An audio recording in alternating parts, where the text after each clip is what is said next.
ভারতের cricket board তারা নিজেদের জালে নিজেরাই আটকে গেছে। তারা যে ফাঁদ পেতেছিল সেই ফাঁদে নিজেদের পাই পড়ে গেছে। বাংলাদেশ ক্রিকেট বোর্ড বা বাংলাদেশ ক্রিকেট দল এখন তাদের গলার কাটা হয়ে দাঁড়িয়েছে। এই কাটা তারা কোনোভাবেই বের করতে পারছে না, আবার গিলেও ফেলতে পারছে না। বাংলাদেশ ক্রিকেট বোর্ডকে তারা ছোট করে ভেবেছিল।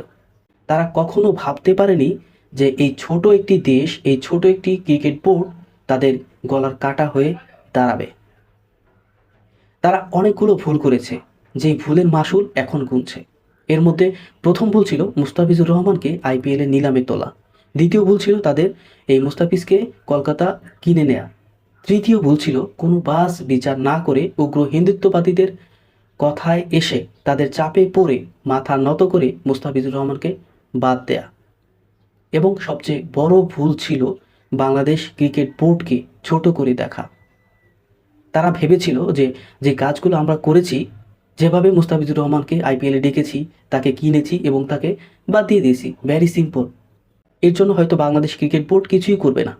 বাট তাদের এই যে চিন্তা ভাবনা, এটা সম্পূর্ণ ভুল প্রমাণ করে দিয়েছে বাংলাদেশ ক্রিকেট বোর্ড।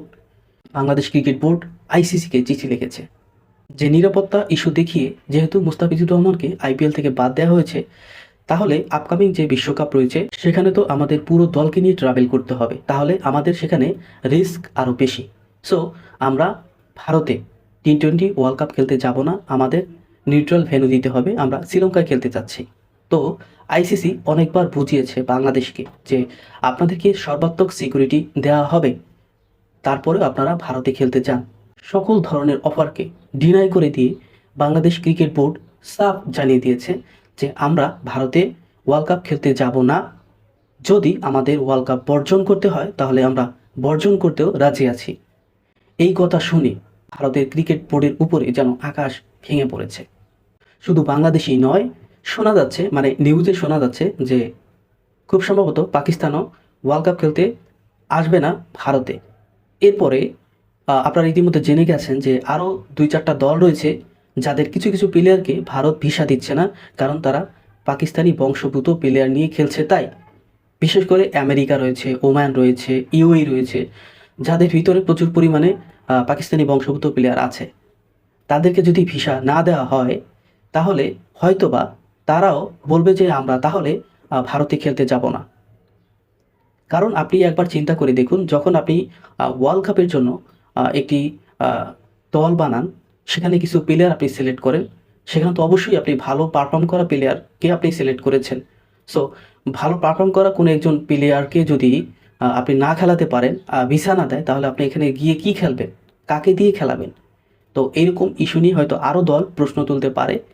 তাহলে যেটা দেখা যাবে যে আইসিসি যে আপকামিং ওয়ার্ল্ড কাপ, বিশ্ব টি-20 ওয়ার্ল্ড কাপ রয়েছে, সেটা নিয়ে বড় বিপদে পড়ে যাবে। আর এই বিপদের কারণ শুধুমাত্র ভারতীয় ক্রিকেট বোর্ড। আপনারা অনেকেই হয়তো ইতিমধ্যে ভারতীয় নিউজগুলো দেখে থাকবেন। সেখানে আসলে ভারতীয় যে গণমাধ্যমগুলো রয়েছে তারা বলাবলি করছে, যেই ক্রিকেট জার্নালিস্ট রয়েছে তারা বলাবলি করছে যে বাংলাদেশ ক্রিকেট বোর্ড আসলে বিসিসি এর সাথে পাঙ্গা নিয়ে ঠিক করেনি। কারণ ভারতের ক্রিকেট বোর্ড একটি বড় বোর্ড, সবচাইতে ধনী বোর্ড। এই বোর্ডের সাথে অনেকে আসলে চ্যালেঞ্জ নিয়ে বা পাঙ্গা নিয়ে ইতিমধ্যে সব কিছু হারিয়ে বসেছে। তো বাংলাদেশ আসলে এই জন্য ভারতের সাথে পাঙ্গা নিয়ে ভুল করেছে। সো এরকম আরও অনেক মতামত তারা দিচ্ছে। এটা আসলে তাদের পয়েন্ট অফ ভিউ তারা রাখছে, কারণ তাদের মনে হিংসা, হ্যাঁ, তারাও আসলে সহ্য করতে পারছে না বাংলাদেশ এরকম করছে। একটি ছোট বোর্ড হয়ে এত বড় একটি মানে চ্যালেঞ্জ নিয়ে নিয়েছে তারা। সো এটা তাদের ভালো লাগছে না। তো আমি বলবো আসলে বাংলাদেশের একটি রাইট টাইম ছিল এটা স্ট্যান্ড নেওয়ার। কারণ কারণ বিসিসিআই সব সময় আইসিসির উপরে যে কর্তৃত্ব চালিয়েছে এবং আইসিসিও তাদের সব কথা নীরবে শুনে যাচ্ছে। সো তাদের এই যে বাংলাদেশ যে স্ট্যান্ডটি নিয়েছে, এটি হচ্ছে তার করা জবাব যে কর্তৃত্ব থাকলেও আসলে আমরাও মাথা নত করতে রাজি নই। কারণ আমাদেরও আসলে অধিকার আছে, আমরাও ক্রিকেট খেলি, আমরাও আইসিসির আন্ডারে। আইসিসিকে আসলে আমাদের কথাও শুনতে হবে। সো এই ডিসিশনটা বাংলাদেশের খুব পারফেক্ট একটি ডিসিশন ছিল। আমরা এই বাংলাদেশ ক্রিকেট বোর্ডের ডিসিশনের সাথে আছি এবং আমরা এটা সমর্থন করি।